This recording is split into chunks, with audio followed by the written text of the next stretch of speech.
vamos a iniciar una serie que yo creo que va a ser de mucha bendición para la iglesia. En algunas ocasiones de esta serie voy a invitar también a nuestro maestro Guillén para que también comparta con nosotros esta temática, porque Dios ha puesto en mi corazón fortalecer la doctrina de la iglesia. Y yo creo que es importante que crezcamos en la doctrina, sobre todo cuando estamos viviendo toda clase de viento de doctrinas por allí que se están levantando alrededor nuestro y que lamentablemente los creyentes que no tienen una base sólida en su doctrina como creyentes, muchas veces sucede que se dejan llevar fácilmente por cualquier viento de doctrina que hay por allí. Pero yo creo que si el cristiano se prepara y se fundamenta bien en la Escritura, pues va a poder tener discernimiento espiritual, va a poder entender la palabra y poner firmeza en su doctrina bíblica que le va a ayudar a poder también, como dice la Escritura en ciertas ocasiones, responder con mansedumbre ante aquel que demande razón de la esperanza que hay en vosotros. Y yo creo que nosotros somos baluarte de la verdad y somos la iglesia de Cristo, parte de esa iglesia que somos llamados a mantener la doctrina revelada a través de los profetas, apóstoles, siendo la principal piedra del ángulo Jesucristo mismo. Así que voy a iniciar con una de las epístolas más extensas que tenemos en toda la Biblia, que es la carta del apóstol Pablo a los romanos. Le hemos titulado a esta serie Romanos Hoy. Repita conmigo, Romanos Hoy. Y hoy vamos a ver la primera parte. Por supuesto surgen preguntas, ¿no? ¿Quién escribió el libro? El libro lo escribió el apóstol Pablo, quien compartió acerca de la gracia de Dios por experiencia. Ustedes recordarán que en el libro de Hechos se nos narra la conversión del apóstol Pablo en el capítulo 9 de los versículos 1 al 19, la experiencia que tiene Saulo de Tarso, como se le conocía originalmente con su nombre hebreo, que es Saúl o Saulo, ya es una versión más griega, pero el nombre original es exactamente igual en hebreo al que tuvo el rey Saúl. Por la educación que recibió, vemos, según Hechos, en el capítulo 22, en el versículo 3, dice claramente, yo de cierto soy judío, él mismo está dando testimonio, nacido en Tarso de Cilicia, pero criado en esta ciudad, instruido a los pies de Gamaliel, que era un gran rabino, maestro en los tiempos de Pablo, dice, estrictamente conforme a la ley de nuestros padres, celoso de Dios, como hoy lo sois vosotros, refiriéndose a los judíos a los cuales les estaba hablando en ese momento. Esta carta fue escrita aproximadamente alrededor del año 57 al 58 después de Cristo. Es muy probable que Saulo de Tarso tenía una edad similar a la de Jesús. Se cree que era contemporáneo de Jesús. ¿A quién escribe Pablo? Pablo escribe principalmente a los creyentes gentiles residentes en la capital del Imperio Romano. Y escribe a lo menos con tres fines. Número uno, darse a conocer a los creyentes allí. Porque realmente no hay ninguna evidencia de que Pedro haya fundado la iglesia en Roma, ni tampoco existe evidencia alguna de que sea Pablo también el que la haya fundado. Entonces la gente se pregunta, ¿y entonces quién la fundó? Pues se cree que los creyentes que estuvieron en el día de Pentecostés, cuando se derramó el Espíritu Santo, habían personas de diferentes regiones que estaban el día de Pentecostés, cuando el Espíritu Santo se derramó, y muchas de las personas que creyeron allí eran personas que venían de las distintas provincias del Imperio Romano. Por lo cual es muy probable que estos creyentes llevaron la semilla del Evangelio a Roma y especialmente la compartieron en un ámbito que estaba dominado en cierto momento religiosamente hablando por los judíos, ya que para el tiempo en que Pablo escribe esta epístola, las sinagogas romanas estaban esparcidas, sinagogas judías que estaban esparcidas por todo el Imperio Romano. Muchos romanos o ciudadanos romanos, ciudadanos gentiles, que estaban cansados del politeísmo, muchos de ellos estaban haciendo prosélitos del judaísmo, o sea, se estaban convirtiendo al judaísmo. Por lo cual Pablo miró en estos gentiles convertidos al judaísmo personas claves a las cuales él quería llegar con el evangelio del reino, con el evangelio que el Señor le mostró, con el evangelio de la gracia, para alcanzar a estos creyentes judíos gentiles que estaban en las sinagogas gentiles, en la sinagoga judía, pero eran gentiles porque eran menos hostiles que los propios judíos. Así que ten en mente que cuando estamos hablando de Roma y estamos hablando de los creyentes en Roma, estamos hablando de creyentes gentiles que por lo general estaban esparcidos en el Imperio Romano en la mayoría de las sinagogas que funcionaban en Roma. Ahora estamos hablando de la capital, específicamente de Roma, donde había una gran cantidad de sinagogas judías. ¿Cuál era el propósito de Pablo entonces? Darse a conocer a estos creyentes, reclutarlos para continuar extendiendo el evangelio a otras regiones. Número 2, desarrollar y defender la verdad del evangelio que él había estado predicando. Y número 3, animar a los creyentes de Roma a depender exclusivamente de la gracia de Dios para su salvación, tal cual lo deja claramente establecido en Romanos, en el capítulo 3, en el versículo 24. Allí leemos esta palabra. Dice así: siendo justificados gratuitamente por su gracia, mediante la redención que es en el ungido Jesús, en Cristo Jesús, que es lo que significa la palabra Cristo, ungido. Si usted fuera a leer la carta a los romanos de un solo tirón, como decimos, tomar la carta a los romanos y leerla con una lectura normal, se tardaría más o menos en leerla toda en una hora. Así que yo voy a animarles a que ustedes durante esta semana tengan un tiempo de lectura y oración leyendo esta carta de Romanos y pidiéndole al Espíritu Santo que traiga revelación, que traiga iluminación a su vida. ¿Se anima a leer conmigo esta semana la carta a los Romanos? Vamos a ver, ¿cuántos vamos a animarnos? Levanten su mano. ¿Cuántos van a animarse a leer esta carta durante esta semana? Escuche bien. Esta carta contiene 16 capítulos y solamente 433 versículos y un total de 9,447 palabras. Ese es el contenido de esta carta. Ahora, ¿cómo vamos a leer Romanos? ¿Qué les propongo en esta lectura de los Romanos? Yo quiero recordarles, mis amados hermanos, que el poder esencial para una vida transformada es el poder de Dios. Nada puede cambiar nuestra vida más que el poder de Dios. ¿Lo recuerdan? Muy bien.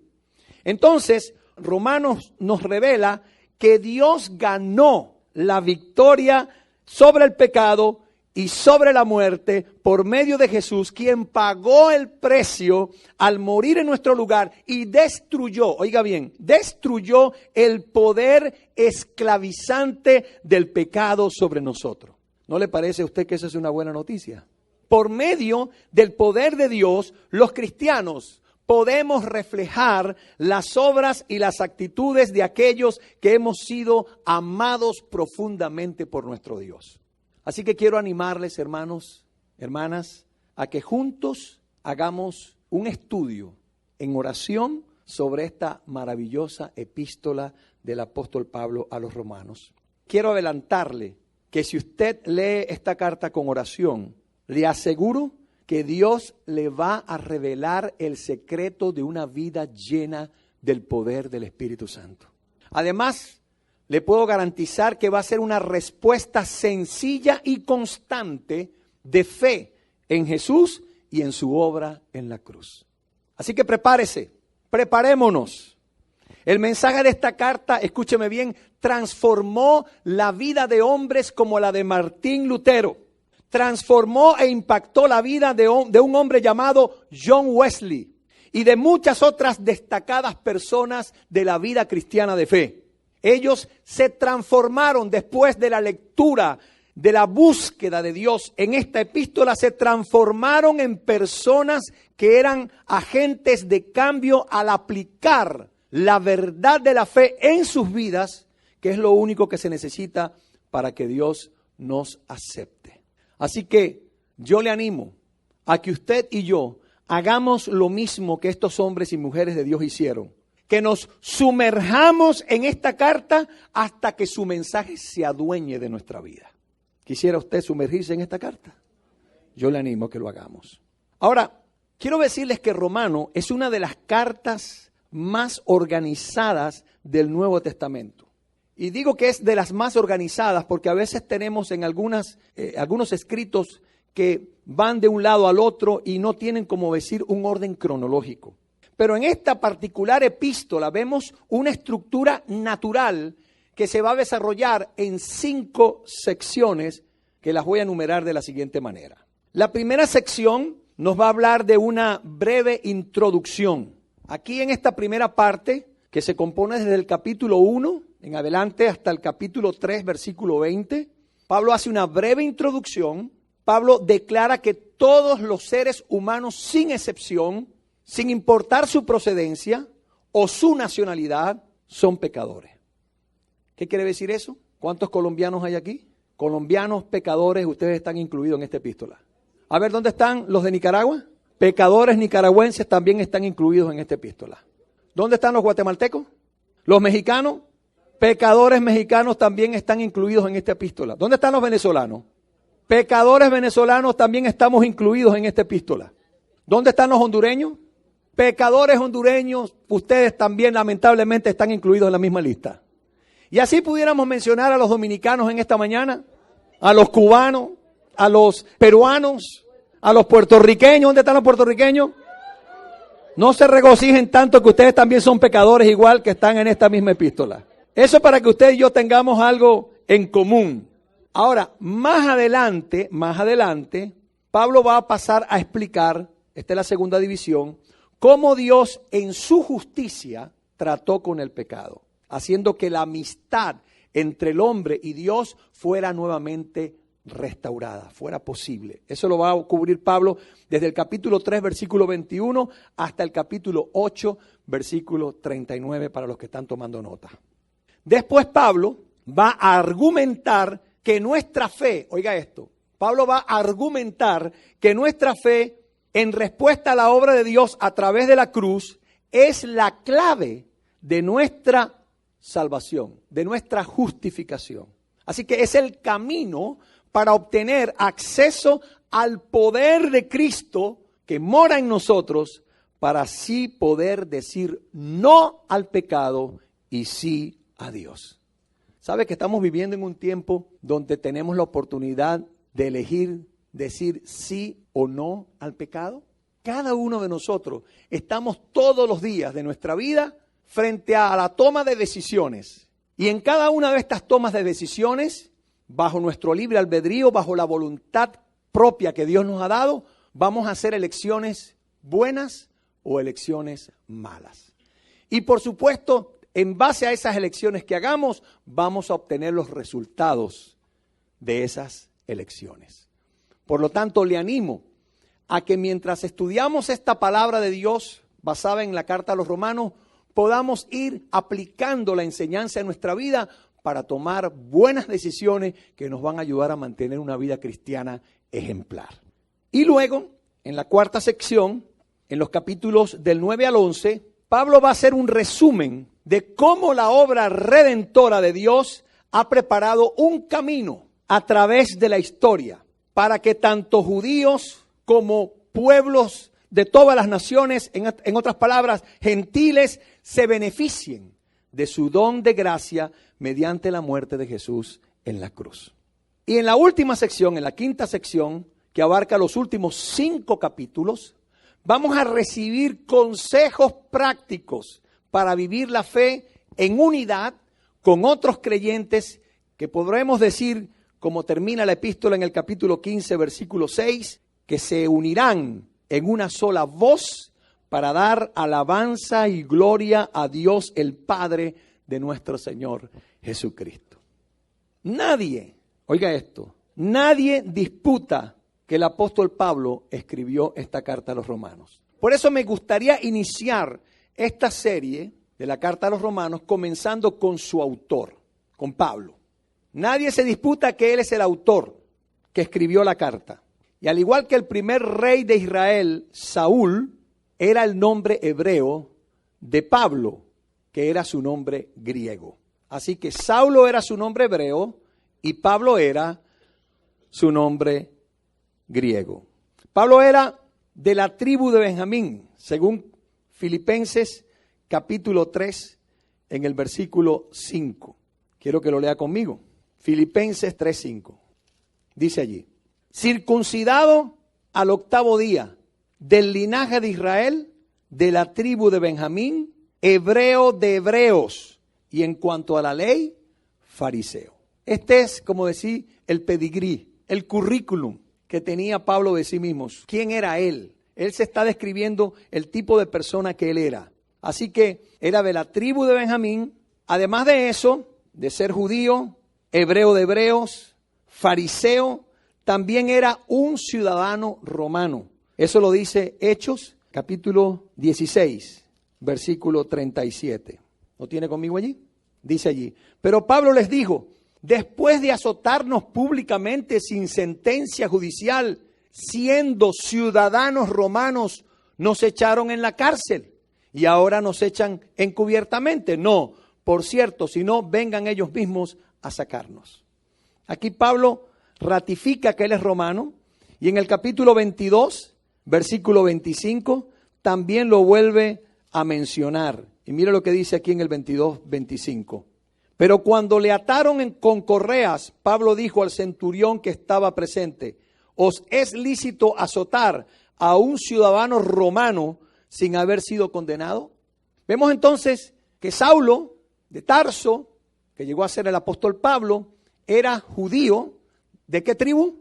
De Benjamín. ¿Y de qué secta judía era? De los fariseos. Era hebreo de hebreos y era también fariseo. Otra cosa importante que Pablo va a destacar aquí es que él nació más o menos alrededor del tiempo de Cristo en una ciudad llamada Tarso. En Hechos capítulo 9, versículo 11, dice Pablo allí estas palabras: y el Señor le dijo: levántate y ve a la calle que se llama derecha y busca en casa de Judas a uno llamado Saulo de Tarso, porque aquí él ora. Estas fueron las instrucciones que el Espíritu Santo le dio a Ananías para ir precisamente a encontrarse con este personaje que había tenido una experiencia con Jesús camino a Damasco. Y era de Tarso, ¿ok? Esta ciudad de Tarso era una ciudad bien importante.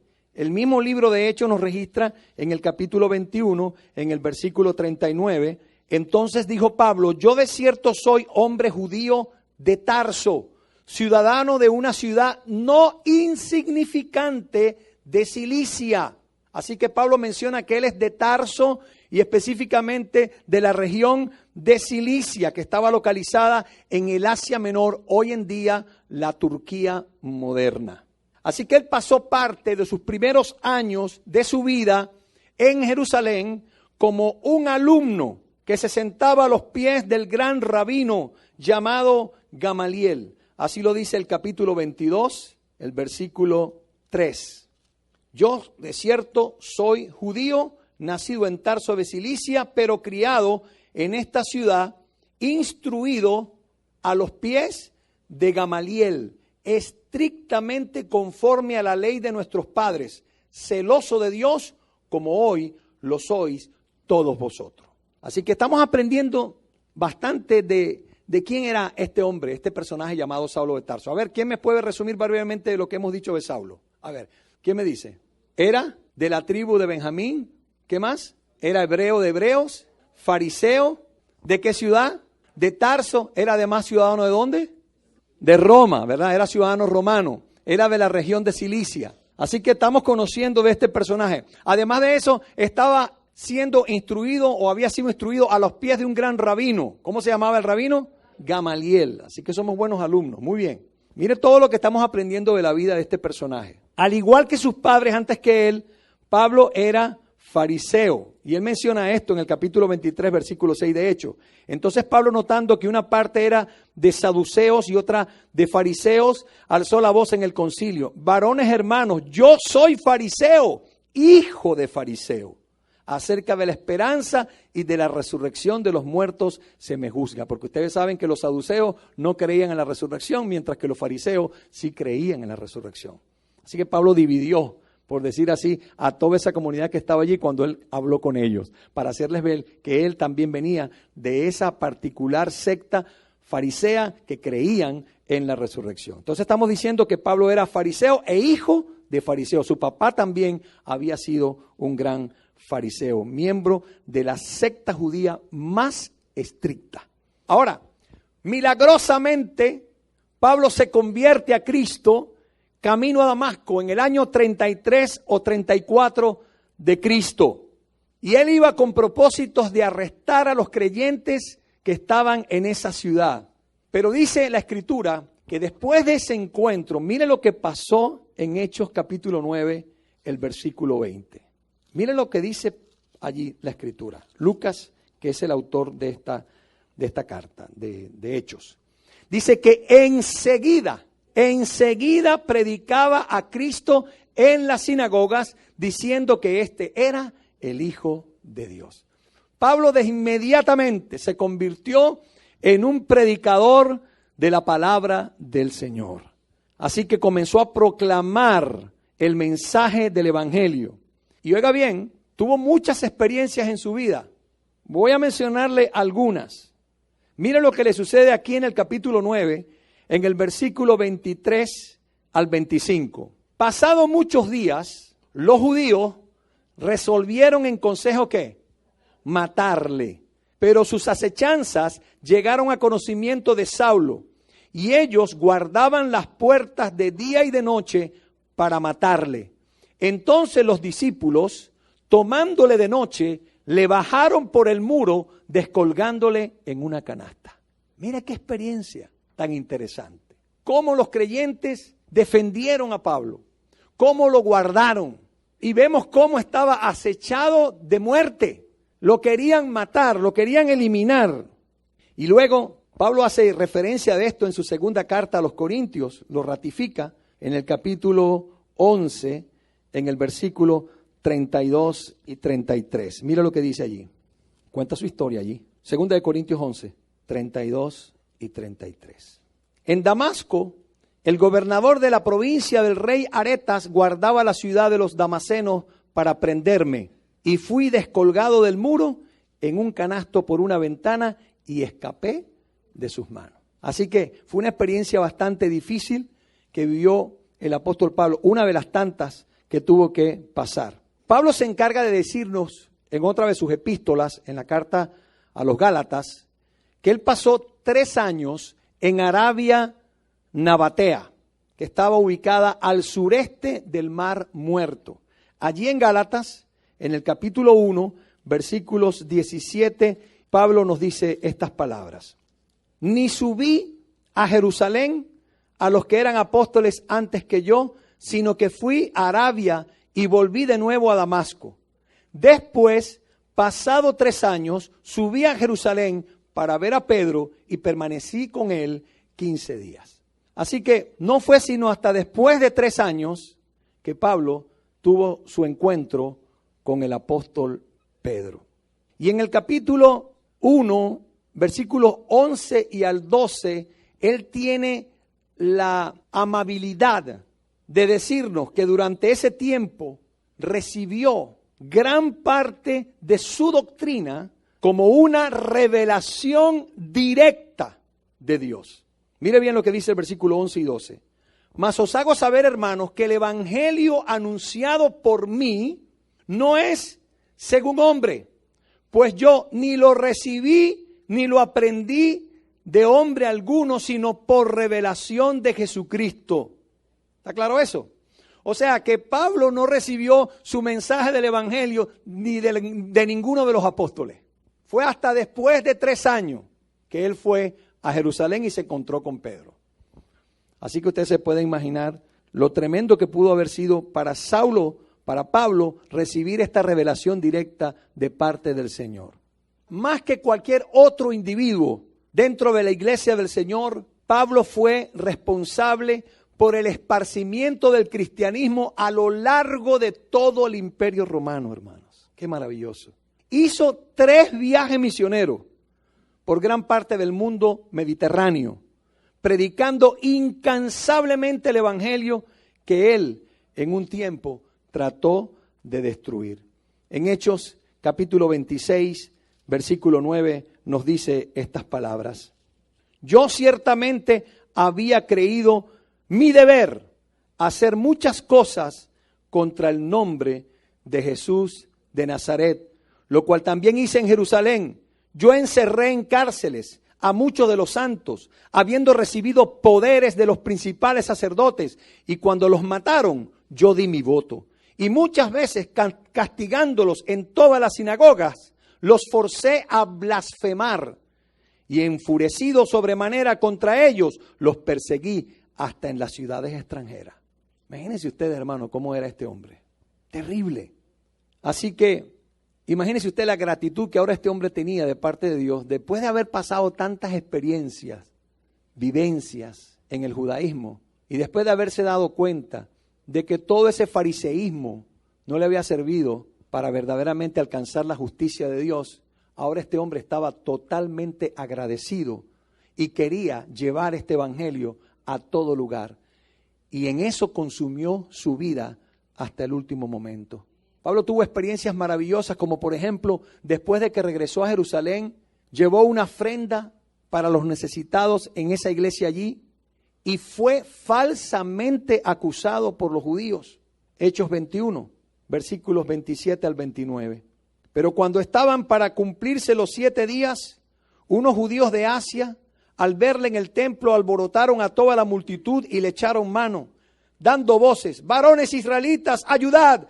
Este es el hombre que por todas partes enseña a todos contra el pueblo, la ley y este lugar. Y además de esto, ha metido a griegos en el templo y ha profanado este santo lugar. Porque antes habían visto con él en la ciudad a Trófimo de Éfeso, a quien pensaban que Pablo había metido en el templo. Así que toda la ciudad se conmovió y se agolpó el pueblo, y apoderándose de Pablo le arrastraron fuera del templo e inmediatamente cerraron las puertas. Y procurando ellos matarles, se le avisó al tribuno de la compañía que toda la ciudad de Jerusalén estaba alborotada.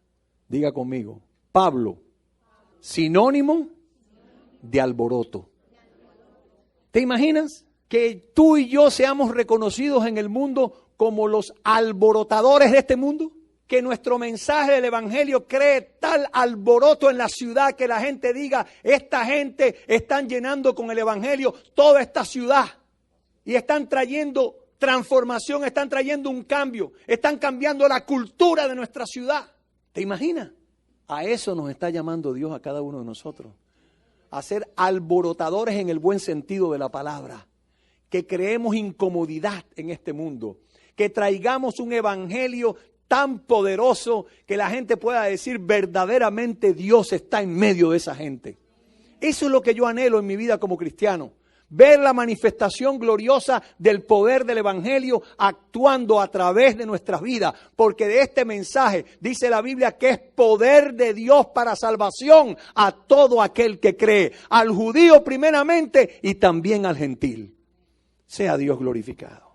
Aquí vemos en el versículo 30 y 31 que fue salvajemente golpeado por una multitud enfurecida. Y fue arrestado por los romanos. Si usted sigue leyendo el libro de los Hechos, se va a dar cuenta que los gobernantes romanos, Félix y Festo, como también Herodes Agripa, no lo encontraron culpable de ningún crimen. Eran los judíos que estaban tras la cabeza del apóstol Pablo.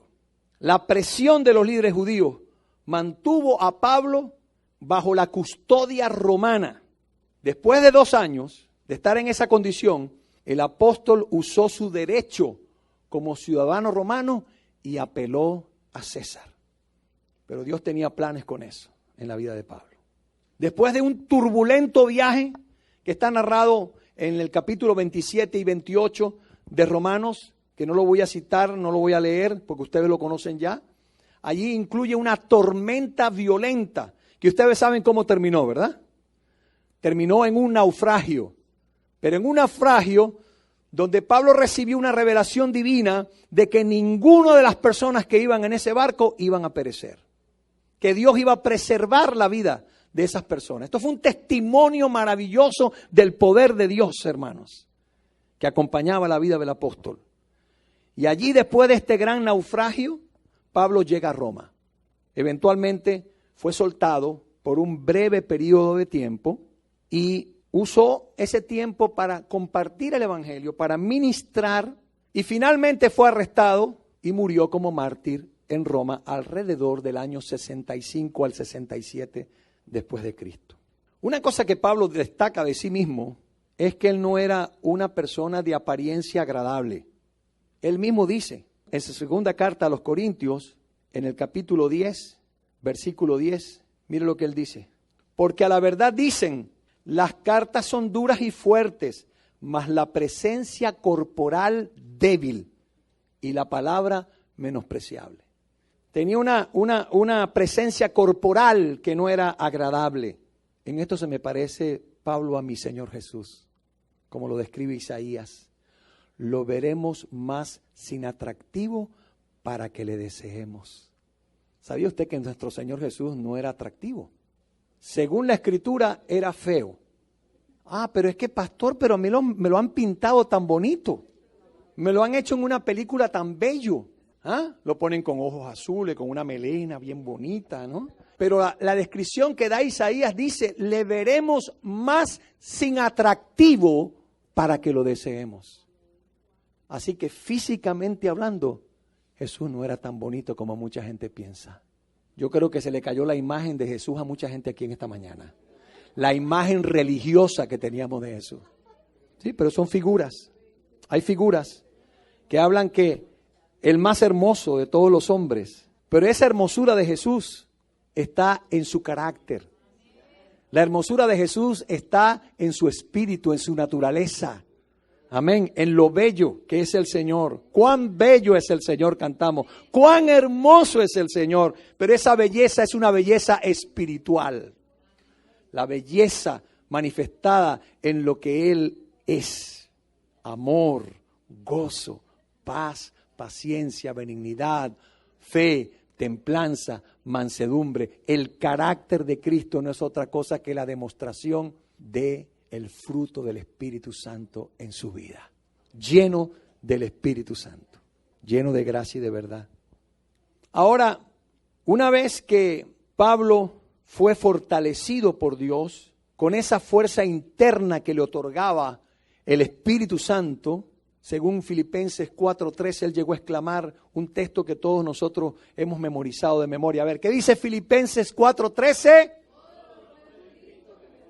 ¡Wow! ¡Qué lindo!, ¿no? Todo lo puedo en Cristo que me fortalece. Esa era la experiencia del apóstol.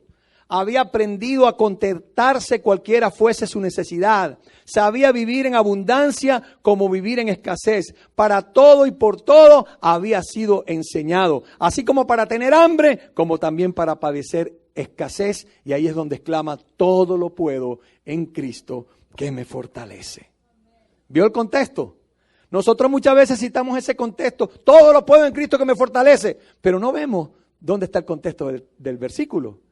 El contexto del versículo está en que Pablo aprendió a contentarse cualquiera fuera su necesidad.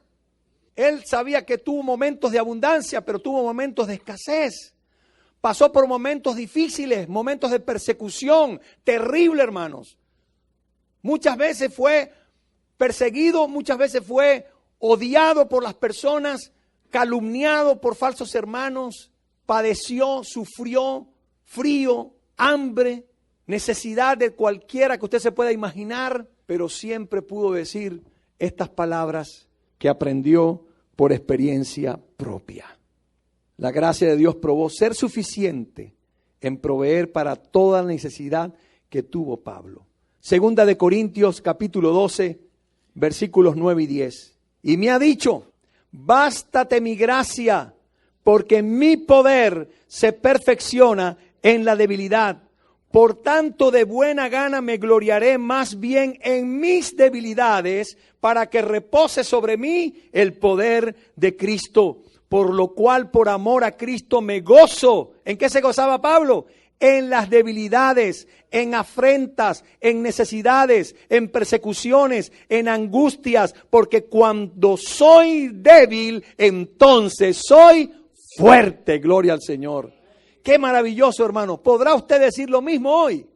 Que a pesar de las luchas, que a pesar de las pruebas, que a pesar de las situaciones difíciles, que a pesar de las enfermedades, que a pesar de todas las cosas que usted y yo experimentamos en nuestra vida normal en esta tierra, como cristianos no estamos exentos de sufrir, no estamos exentos de pasar por situaciones de tribulación, porque la Biblia dice claramente, cualquiera que quiera vivir piadosamente en Cristo Jesús, padecerá persecución. Y el Señor nos advirtió claramente, en el mundo tendrán aflicciones, pero confiad, porque yo he vencido al mundo. Gloria al nombre de Jesús. Usted le puede dar un aplauso al Rey Jesús. Bendito sea el Señor. Así que, hermanos, Pablo fue capacitado para ser este noble siervo de Cristo y finalmente terminar su carrera espiritual.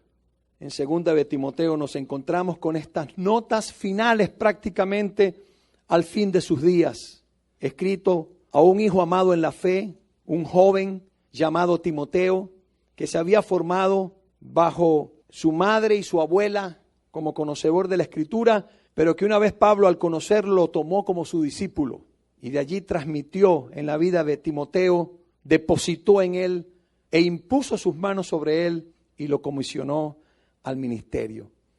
Y en una de sus cartas, escribiéndole a este hijo amado, en su segunda epístola, en el capítulo 4, versículos 6 al 7, Pablo le dice estas palabras a su hijo amado en la fe, Timoteo.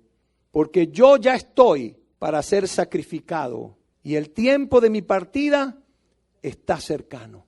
He peleado la buena batalla, he acabado la carrera, he guardado la fe. Por lo demás me está guardada la corona de justicia, la cual me dará el Señor juez justo en aquel día. Y no solo a mí, sino también a todos los que aman su venida. Qué glorioso, qué maravilloso que este hombre empezó su carrera con Jesús bien y la terminó bien también. Lamentablemente hay mucha gente que comienza muy bien y terminan muy mal. Quiera Dios que ninguno de nosotros seamos esas personas. Pablo nos dejó evidencia de que esta carta tan importante la escribió desde Corinto. Y lo sabemos por las claras referencias que hizo, por ejemplo, al final de su carta a los Romanos en el capítulo 16, cuando hace mención, por ejemplo, de Febe. Os recomiendo además nuestra hermana Febe, la cual es diaconisa de la iglesia en Cencrea. Y como todos ustedes sabrán, Cencrea era el puerto de Corinto. También hace referencia a Gayo en el versículo 23. Os saluda Gayo, hospedador mío, y toda la iglesia. Y también habla de Erasto. Os saluda Erasto, tesorero de la ciudad, y el hermano Cuarto. Así que todas estas personas que menciona aquí Pablo, en su mayoría, estaban relacionados con su ministerio en Corinto. Así que podemos afirmar que Pablo escribe la carta a los Romanos desde Corinto. El apóstol escribió la carta hacia el cierre de su tercer viaje misionero y lo más probable es que fue en el año 56 después de Cristo. Conforme él dice, se estaba preparando para partir hacia Jerusalén y llevarle una ofrenda a los santos en Jerusalén que estaban pasando por una terrible necesidad. Así lo describe en Romanos 15, en los versículos 23 al 25. Mas ahora voy a Jerusalén para ministrar a los santos, porque Macedonia y Acaya tuvieron a bien hacer una ofrenda para los pobres que hay entre los santos que están en Jerusalén. Si hay algo que admiro yo de la vida de Pablo, era que un hombre que estaba pendiente de las necesidades de los santos. No pasaba por alto la necesidad de sus amados en la fe. Y qué bueno es saber, hermanos, que nosotros podemos hoy también tener ese mismo sentir, esa misma calidad de vida que tuvo el apóstol Pablo. A Febe, diaconisa en Cencrea, se le dio la gran responsabilidad de entregar esta carta a los creyentes romanos. Dice que la recibáis en el Señor como es digno de los santos y que la ayudéis en cualquier cosa en que necesite de vosotros, porque ella ha ayudado a muchos y a sí mismo. Esto para los que tienen duda del ministerio de la mujer en la iglesia. Una sierva de Dios, comisionada por el mismo apóstol Pablo para llevar esta carta y leerla a los creyentes en Roma. Es un gran ejemplo de cómo Pablo admiró y reconoció el ministerio de la mujer dentro de la iglesia.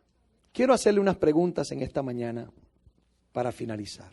Cuando usted piensa por un momento, de acuerdo a lo que hemos leído en esta mañana sobre Saulo de Tarso, sobre Pablo, ¿qué imágenes se le vienen a su mente? ¿Qué palabras se le vienen a su mente que usted pueda resumir con una sola palabra la vida de este gran hombre de Dios? Levanten su mano y les voy dando. Obediencia, un hombre obediente. Perseverancia. Dedicación. Hombre de fe. Rubén. Un hombre fiel. Lleno del poder de Dios. Cambiado y guiado por el Espíritu Santo. Fortaleza de espíritu. Dedicado al Evangelio. Siervo. Radical. Sacrificial.